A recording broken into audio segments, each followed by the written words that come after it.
27 October ADRE grade 4 পৰীক্ষা আছে আপোনালোকে ইতিমধ্যে গমে পাইছে তো ইয়াৰে মক টেষ্ট এটা লঞ্চ কৰা হৈছে গ্ৰেড 4 লেভেলৰ আৰু এই মক টেষ্ট স্পেশাল মক টেষ্ট হ'ব স্পেশাল হেই কাৰণে কাৰণ এই মক টেষ্টটো লেভেল ওয়াইজ পাব আপোনালোকে ঠিক আছে লেভেল ওয়াইজ কি কাৰণে পাব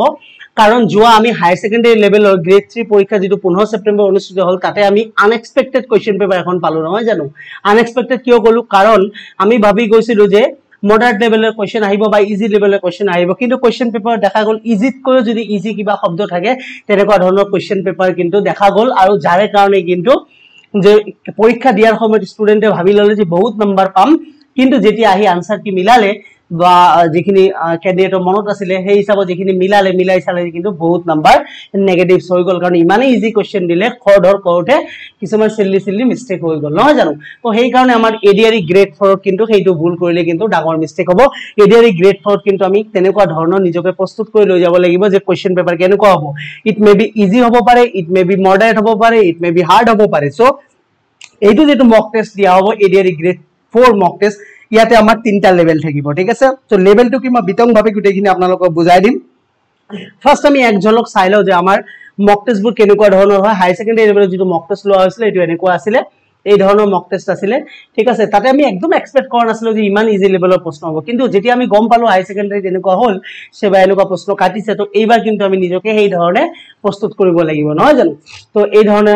কোৱেশ্চন থাকে আমাৰ মক টেষ্ট বিলাকৰ দেখিছে আপোনালোকে মই ডেমো হিচাপত দেখাই দিছো তো ডেমো হিচাপত কেইটামান দেখাইছো এতিয়া এই মক টেষ্টৰ স্পেশাল ফিচাৰ্স কি হ'ব স্পেশাল ফিচাৰ্স হ'ব ইজি লেভেলৰ দুটা পেপাৰ থাকিব দুটা কোৱেশ্চন পেপাৰ মানে এডিআৰই গ্ৰেড 4 নিউ প্যাটাৰ্ন মক টেষ্ট যেটো ইয়াতে টোটাল আপোনালোকে 4টা মক টেষ্ট পাব কেইটা পাব 4 নম্বৰস মুঠ 4টা মক টেষ্ট ঠিক আছে এই 4টা মক টেষ্ট দুটা হ'ব একদম ইজি লেভেলৰ ঠিক আছে একেবাৰে ইজি লেভেলৰ যাতে হাই সেকেন্ডাৰী লেভেলৰ যেটো ঘটনা হ'ল তাৰে ঘটনা যদি আকৌ আমাৰ সন্মুখীন হ'ব লাগে যাতে আমি নিজকে সেই হিচাপত প্ৰস্তুত কৰি লৈ যাব পাৰো এই কাৰণে ইজি লেভেলৰ দুটা মক টেষ্ট কন্ডাক্ট কৰিম মডাৰেট লেভেলৰ এটা কন্ডাক্ট কৰিম আৰু হাৰ্ড লেভেলৰ এটা কন্ডাক্ট কৰিম তো যদি আমি ইজি মডাৰেট হাই লেভেলৰ মানে মক টেষ্টৰ কাৰণে প্ৰস্তুতি লৈ যাও তেতিয়া আমাৰ যেনেকুৱা প্ৰশ্ন পৰীক্ষাত নাহক কিয় গ্ৰেড 4 আমি ইজিলি ক্ৰ্যাক কৰি দিব পাৰিম নহয় জানো এতিয়া মিডিয়াম অফ কোৱেশ্চন পেপাৰটো আমি আসামিজ আৰু ইংলিশ দুইটা মিডিয়ামতে ৰখা হ'ব ঠিক আছে তো যিসকল ইংলিশ দুইটা অসুবিধা সেই কাৰণে স্পেশালি অসমীয়া মিডিয়াম দিয়া হৈছে ঠিক আছে অসমীয়া মিডিয়াম আৰু ইংলিশ মিডিয়াম দুইটা মাধ্যমতে সেম কোৱেশ্চন পেপাৰ পাব ঠিক আছে মুঠ 135টা কোৱেশ্চন থাকিব যেনেকুৱা আমাৰ এডিআৰই নিউ প্যাটাৰ্ন সিলেবাস যেটো দিছে এজ পাৰ দা সিলেবাস মতে হে কোৱেশ্চনটো কাটা হ'ব 135টা কোৱেশ্চন থাকিব ঠিক আছে নেগেটিভ মাৰ্কিং 0.25 দিয়া হ'ব ঠিক আছে আৰু এই মক টেষ্টটো পিডিএফ ফৰমেটত হ'ব কি ফৰমেটত হ'ব পিডিএফ ফৰমেটত ঠিক আছে পিডিএফ আপোনালোকক দিয়া হ'ব কিন্তু লাইভ মক টেষ্ট হ'ব পিডিএফ দিম আৰু ওএমআৰ শীট প্ৰভাইড কৰিম ঠিক আছে ওএমআৰ শীট প্ৰভাইড কৰাৰ পিছত ৰাতি 8টাৰ পৰা পৰীক্ষা ষ্টাৰ্ট হয় আমাৰ ঠিক আছে 8 am ৰ পৰা টাইম দিয়া থাকিব কোনটো টাইমত হ'ব কোন ডেটত হ'ব 8টাৰ পৰা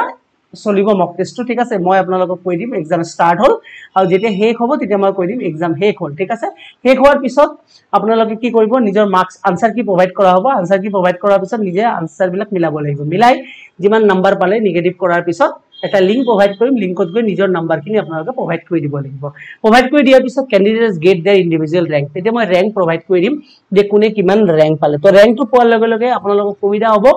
যে মই কিমানখিনি নিজকে আৰু ইমপ্ৰুভ কৰিব লাগিব মই কিমান ৰেংকত আছো নিজে তোমালোকে নিজৰখিনি বুজি লব পাৰিবা বুজিছানে তো সেই কাৰণে এই মক টেষ্টটো যিমান পাৰা শেয়াৰ কৰিব লাগে ক্যান্ডিডেটৰ লগত যিমানে এই মক টেষ্টটো দিবা কিমানে তোমালোকৰ নিজৰ ৰেংকখিনি বুজাত সুবিধা হ'ব ঠিক আছে তো এটো আসলে ফৰম্যাট মানে আৰু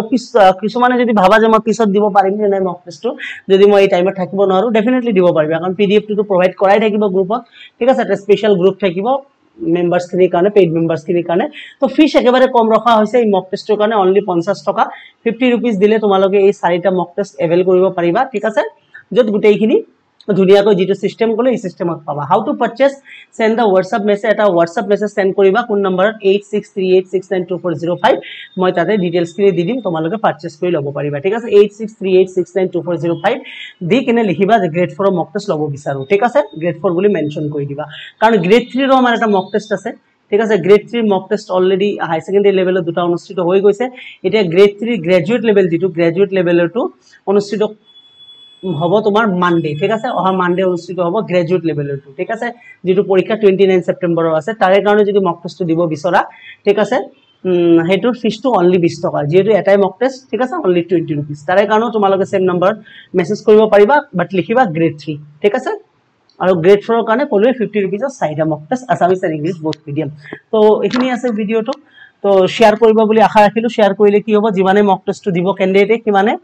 তোমালোকৰ ৰেংকটো বুজাত সুবিধা হ'ব ঠিক আছে সো থ্যাংক ইউ সো মাচ আৰু কিবা ডিটেইলছ জানিব লাগিলে টেলিগ্ৰাম চেনেলৰ লিংক ডেসক্ৰিপচনত আছে জয়েন কৰি লব পাৰিবা থ্যাংক ইউ